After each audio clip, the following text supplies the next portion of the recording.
Hello there and good morning and welcome to this, number 43 of the WP Builds weekly newsletter, which covers the WordPress news for the week commencing the 10th of December 2018. It was published on Monday the 17th of December 2018.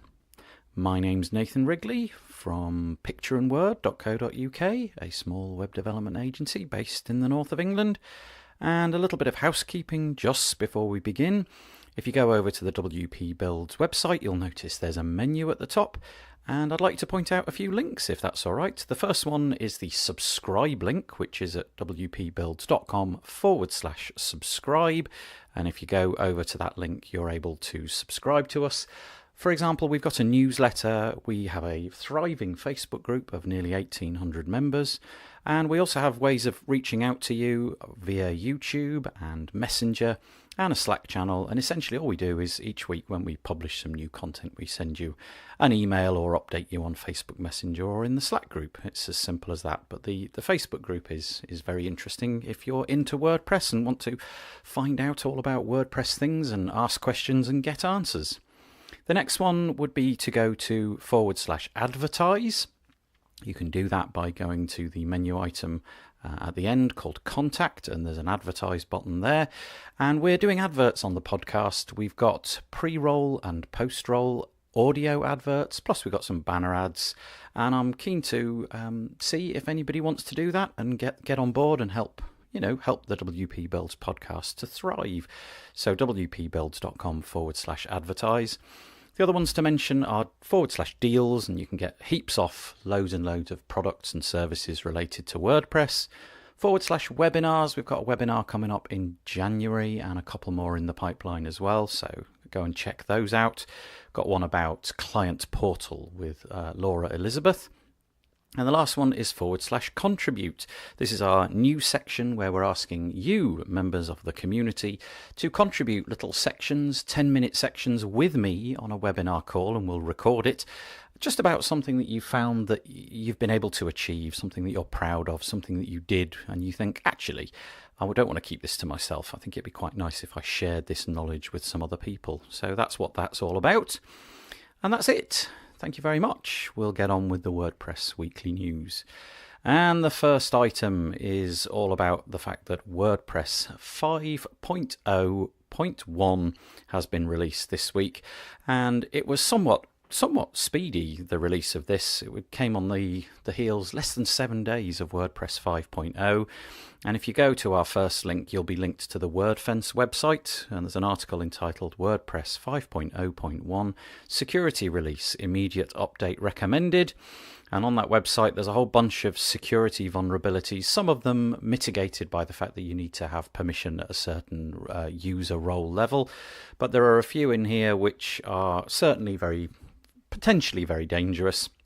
The bullet points are some of the vulnerability details cover sensitive data exposure, PHP object injection, unauthorized post creation, privilege escalation, XSS, and XSS that could impact some plugins, unauthorized file deletion, and so on and so forth. My advice would be go and update to 5.0.1 if you haven't done, because it just makes sense to be up to date with the latest and greatest software that WordPress has to offer. Speaking of 5.0.1, it's not going to be around for too long, because 5.0.2 is going to be around the corner very, very soon on the 19th of December. If you go to the show notes and click on the second article, you'll be taken to a WP Tavern article, and it's entitled WordPress 5.0.2 brings major performance improvements, and it's scheduled for the 19th of December. And essentially, the guys have got together and they've decided that there was quite a lot that was, to put it in polite terms, I suppose rushed out for 5.0. And there's a lot of performance enhancements in 5.0.2, and the quote is, "The culminated performance gains are around 330% faster for a post with 200 blocks." The idea being that if you've got a post with a large amount of blocks, which I suppose quite a lot of people will do, then this is going to speed up your website considerably. So it's probably worth getting up to date very, very quickly indeed when that comes out. Why not? Same rules apply. Keep yourself updated. No reason not to. Okay, the next article is from iThemes, and iThemes has an article this week entitled "How to Convert Existing WordPress Posts to Guttenberg Blocks." I thought this might be of some use because obviously a lot of us have shifted over to Guttenberg, but it may be that you've got a lot of stray content still working with the classic editor, and you want to convert those. Well, the process is relatively straightforward. You essentially click a few buttons in the Guttenberg editor, and it will convert all of your bits and pieces in your post to blocks. So, for example, if you've got a bunch of headings, it will create little heading blocks, and if you've got paragraphs, it will create little paragraph blocks, and lists will be in lists blocks. And apparently it does this job very well. I've not converted anything over, but certainly if you are in the need of that, and I certainly would say that this is worth experimenting with at the very least. Maybe try it on 1 or 2 posts to see if it works successfully for you. Then iThemes, the website, the link is in the show notes, will help you to do that. Okay, this next article comes from the Specky Boy website, and it's entitled "What WordPress 5.0 Taught Me About Stress." And like a lot of the people listening to this is Eric, I'm going to say Karkovac. I hope I pronounced that correctly. He's written an article here, and he's obviously a developer and a website builder, and essentially he got very stressed out with the build up to 5.0, largely because he was unable to communicate with his clients exactly what was going to happen. And then, they would come back and say, well, what's going on with the new editor? He was, I'm not entirely sure, I don't really know. And it kept him awake. And so he's thinking, maybe in the future, there ought to be some sort of process where our voices can be heard and the information about new, very important updates perhaps ought to be communicated a little bit more thoughtfully. I can't see anything wrong with this line of processing. I don't know how that would be achieved with an audience as wide as WordPress, but nevertheless, if you're like me, there was probably a little bit of anxiety when you finally woke up on the morning of WordPress 5.0. And it was nice to read that it wasn't just me having this stress. There was lots of people having it apart from me. Okay, this next one is on the WP Tavern website, and it's entitled "WordPress Plugin Directory Now Features a Curated Section for Block-Enabled Plugins." And so, if you now go over to the WordPress repository, there is now kind of like we've obviously got the plugin directory, but now we've got the option for things to be tagged as block-enabled plugins. Good idea. I don't see why not. Apparently, at the time of writing, there were 94 blocks in this section. If you are a plugin developer, you simply email that your plugin brings new functionality or brings a new block or enhances block functionality. You email the team who look after the repository, and they will inspect it on a case-by-case basis. I can't see that going on forever. They'll have to automate this, I would have thought, at some point.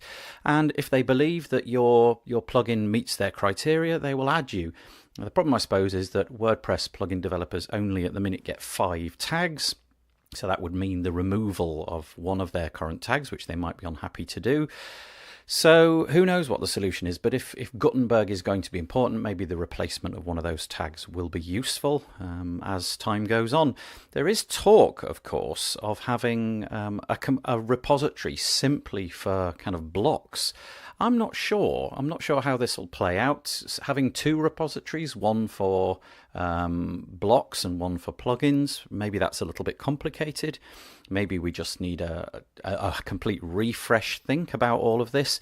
I don't know what the answer is going to be, but it strikes me that JS-only blocks, having a repository just for that, might muddy the waters a little bit. I don't know. We'll see how this goes. But anyway, you can now, if you're a plugin developer, get your plugin tagged. So that's good. Okay, right, this next one is on the make.wordpress.org website. It's Gary Pendergast, and he's talking about updating the minimum version of PHP. It says for the millions of sites already running on WordPress 5.0, 85% are using PHP 5.6 or above. We've also recently observed that showing notifications to encourage users to upgrade their PHP version has been very effective. In the light of that, I'd like to propose that in April 2019 we bump the minimum PHP version to be required as 5.6. Sites that choose to remain at 5.5 or below will still receive security updates and possibly bug fixes, but would not be able to update to the latest major WordPress version until they upgraded to a supported version of PHP. Well, as you can imagine, this drew lots of very positive comments because, you know, having to support the legacy of PHP is very much a problem for developers of plugins and so on. So this is widely applauded. I can't see why not. This seems like just a genuinely good idea. I know it's going to break backwards compatibility, but I think we have to look forward. Speaking of PHP, the next article over on the Kinsta website, I'm just really going to illustrate what this article is trying to do because I can't really explain in detail because basically it's a massive amount of data. The article is called The Definitive PHP 5.6, 7.0, 7.1, 7.2 and 7.3 Benchmark. And during the course of the year, they've benchmarked a whole bunch of web platforms. So, for example, they've been using Joomla, they've been using Drupal, they've been obviously using WordPress and Magento and all sorts of other things. And they've tested just about every configuration of every piece of software against 5.6, 7.1, 7.0, 7.2 and 7.3. As you might expect, 7.3 wins in just about every single setup. Oddly, there are a few instances where, for example, Magento, it appears that it runs faster on 7.1 than it does on 7.2. But anyway, peculiar, but there you go.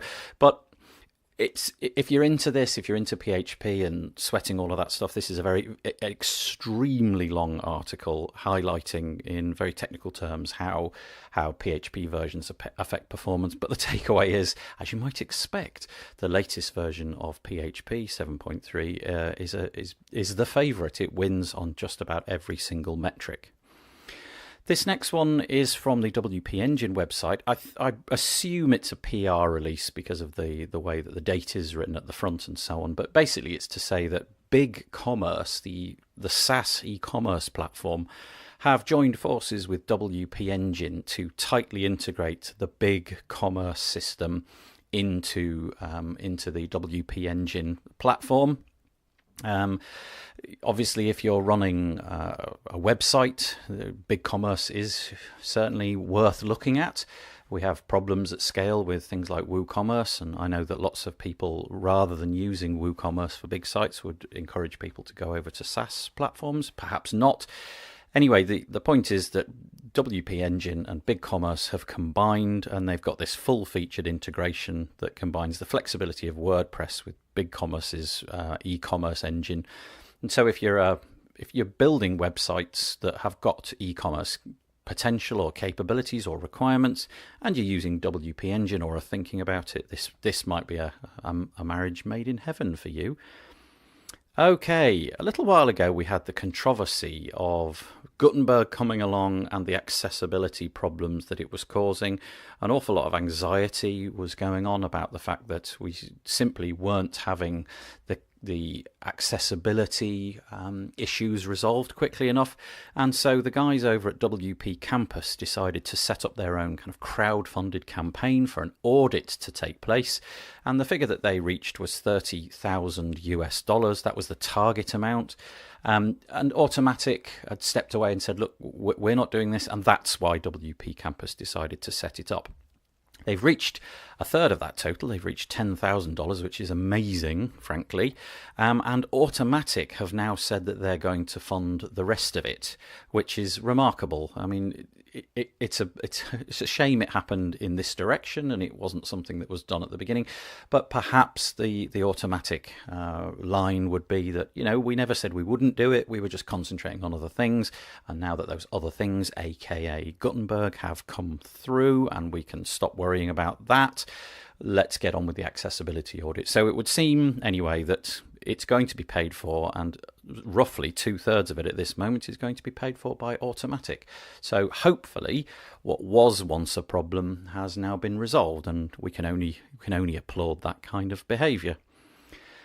Okay, if you've just attended WordCamp US and listened to Matt Mullenweg with his keynote speech, you might be interested to know that next year, WordCamp US, that will be WordCamp US 2019, is going to be held in the city of St. Louis, and rather than being held in December, as it's traditionally been, it's actually going to be held in early November. So that's the 1st to the 3rd in St. Louis, Missouri.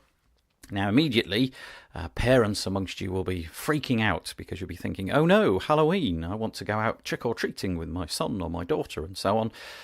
Yes, certainly a problem. If you're going to have to get on a plane, you might have to miss those festivities. And so one idea that's been mooted is, why don't we make the contributor day the first day and have the main event on the following 2 days, therefore giving people a chance to travel on the day after Halloween, which seems like a sort of fairly sensible idea to me. Anyway, St. Louis is your destination for next year. Okay, that's the WordPress news over. Let's move on to non-WordPressy things. This is absolutely fascinating, and it hadn't really occurred to me. Search Engine Journal have said that social media now surpasses newspapers as the primary source of news for most people. Turns out that television is still the primary way that people get their news, followed by news websites, 50% roughly for television, 33% for news websites. Radio comes in at number 3rd, 26%, and social media has now eclipsed newspapers, social media to 20%, and print newspapers at 16%. So that's a fairly, if you're in the print newspaper industry, that's a fairly damaging statistic, isn't it? But so certainly social media is on the rise, and traditional forms of news gathering are suffering as a result. Quite interesting. You're listening to a podcast, aren't you? And TechCrunch this week have announced that podcasting is going to get all sorts of interesting data possible to be sucked out of it, in the same way that Google Analytics can figure out, the amount of people visiting your webpage and how long they stayed on it and so on. Well, things like podcasts, been very, very difficult to track that kind of data. Essentially, you kind of know just how many people have downloaded the episode. That's about it. But NPR announced something called RAD, which is going to give podcast owners the ability to figure out how long people have listened. Have they got a quarter of the way through, half of the way through? You can tag the podcast episode. I'm not quite sure how that's going to work. Presumably in the audio file itself, you can sort of say, okay, this little bit was the ad, this little bit was the introduction, this little bit was the main event, the interview, if you like, and you can see how many people are interacting and all sorts of other data. We're not there yet. It's just an emergent technology being supported by lots of industry big players, but certainly from my perspective, very fascinating technology news, perhaps less interesting for you. This one might just be of interest to you, though, because we know that platforms like Squarespace and Wix and so on are upping their game and really taking a slice out of WordPress market share. Actually, that's not true, is it? Anyway, the point is they're getting tremendous traction, these platforms. And Wix has just announced something which is going to bundle a whole load of other products for support, sales and marketing into their suite. It's a bolt-on, so you have to pay extra for it, something between $10 and $50 a month. But it's called Ascend, and the idea is that it adds a whole heap of other things in. So, for example, you'll be able to like track your customers, and you'll be able to do email marketing campaigns. The list is pretty extensive. I think there are 20 parts in the product. For example, chat, membership, like I said, email marketing, search engine optimization, and so on. So, it's just another thing for people like you and me, WordPress business consultants and developers to think about. So that's over on the TechCrunch website. Right, that's it. Thank you for listening to the WP Builds News. I hope you enjoyed it. I hope it was informative. If it was informative, please go and contact me in some way, the Facebook group or the contact form on the website, and say, yes, I listened to these, because it's nice to hear that stuff back. Occasionally somebody says, I really like the news, and I'm always very, very pleased to hear it. /subscribe for that. /advertise if you'd like to put an advert in things like this. And /contribute if you would like to come on and tell us all about your fabulous idea. Thank you so much for listening. I really appreciate it each and every week. And I'll see you for the main podcast on Thursday. Bye-bye.